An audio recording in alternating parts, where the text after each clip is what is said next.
dans Psaume chapitre 41, verset 13, pardon, où il est écrit: Tu m'as soutenu à cause de mon intégrité et tu m'établis pour toujours dans ta présence. Amen.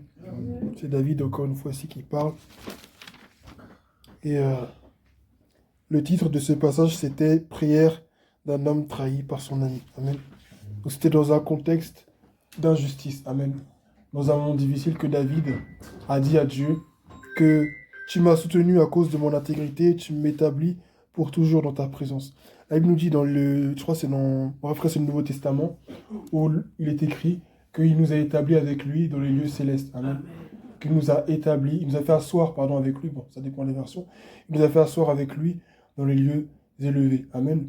C'est vrai que quand nous nous voyons, nous n'avons pas l'air d'être assis quelque part, quelque part en hauteur, mais il s'agit là de la présence de Dieu. Amen. Il s'agit de demeurer dans la présence de Dieu.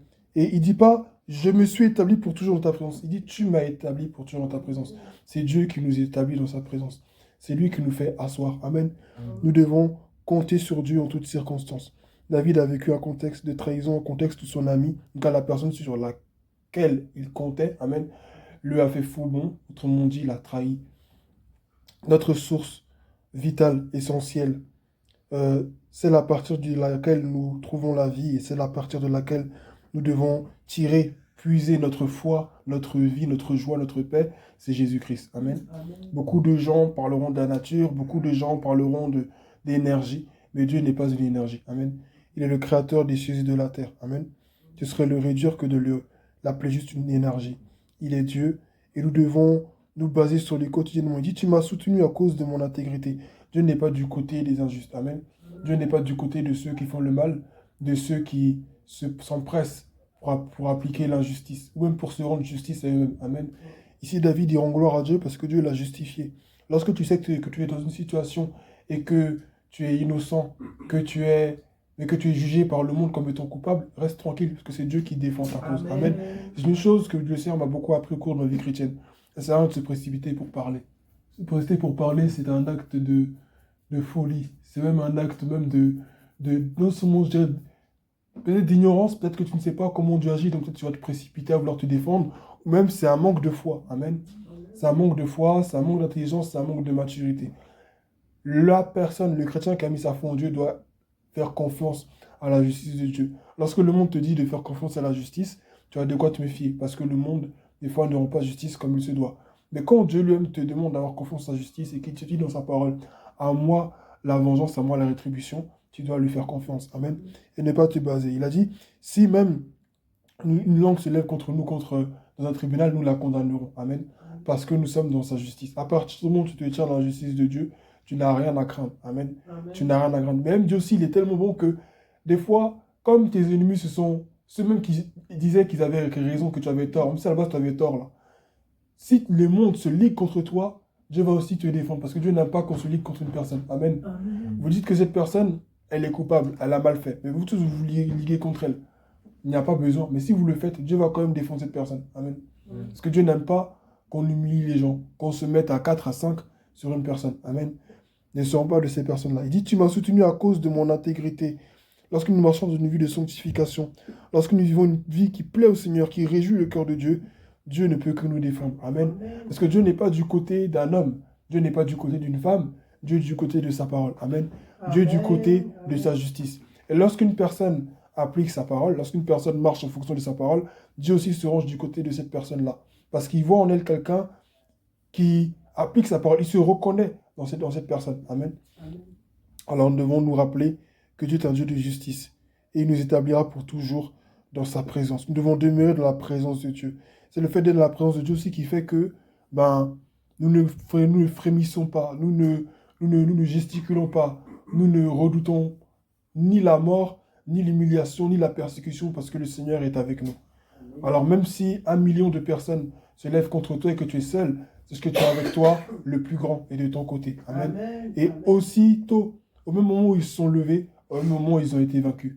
Amen. Amen. Tu dois faire confiance au Seigneur. Nous devons être de ces chrétiens-là qui savent ce à quoi ils sont appelés, qui ont suffisamment confiance en Dieu pour ne pas chercher à se faire justice eux-mêmes. Lorsque dans ce monde tu cherches à te faire justice, on appellera peut-être ça parfois la légitime défense. mais tu iras quand même en prison parce que tu as tué quelqu'un. Amen.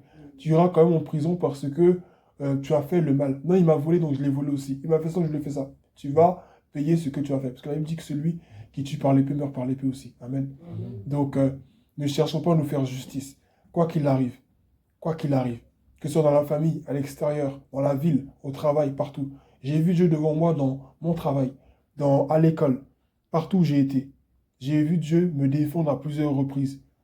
Et Dieu n'a pas cessé de me montrer qu'il était avec moi. J'ai pas besoin de voir des étoiles tomber du ciel ou de voir des rêves. Parfois, j'en avais besoin, mais parfois, ce n'était pas nécessaire. Dieu a toujours défendu ma cause. Dieu ne m'a jamais abandonné.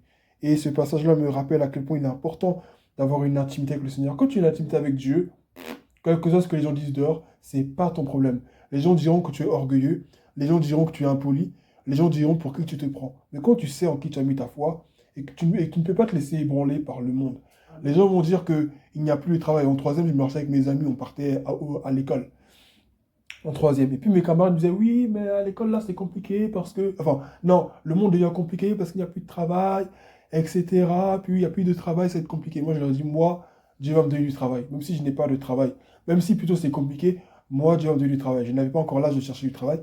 Mais moi, c'est comme ça que je pensais. Amen. Parce que c'est comme ça que Dieu s'est révélé à moi. Donc pour moi, c'était quelque chose qui se passe.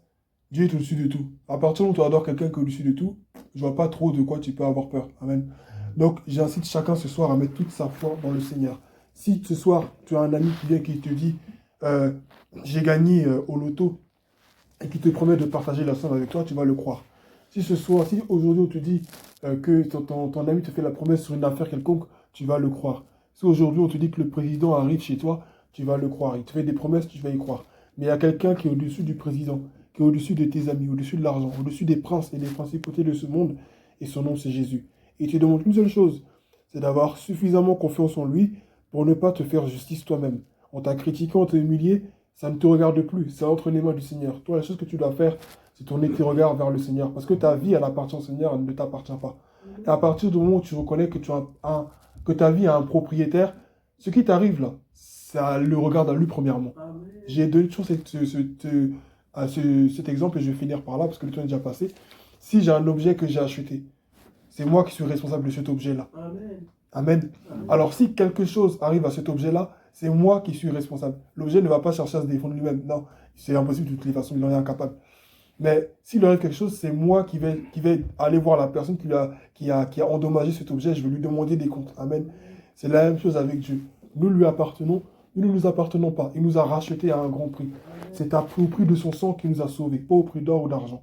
Alors nous lui appartenons. Si quelque chose nous arrive, c'est premièrement sa responsabilité. C'est son problème à lui. Nous devons le laisser, lui, tout diriger et nous conduire. Et ne pas chercher à nous justifier. Parce qu'à partir du moment où tu te défends, que veux-tu que Dieu fasse? Si toi tu te rends justice, que veux-tu que Dieu fasse? Tu t'es déjà rendu justice, Dieu ne fera rien. Amen. Donc laissons Dieu nous rendre justice. Avec Dieu, la justice arrive toujours au bon moment. Elle n'est jamais en retard. Il faut juste lui faire confiance. Que son nom soit béni. Amen.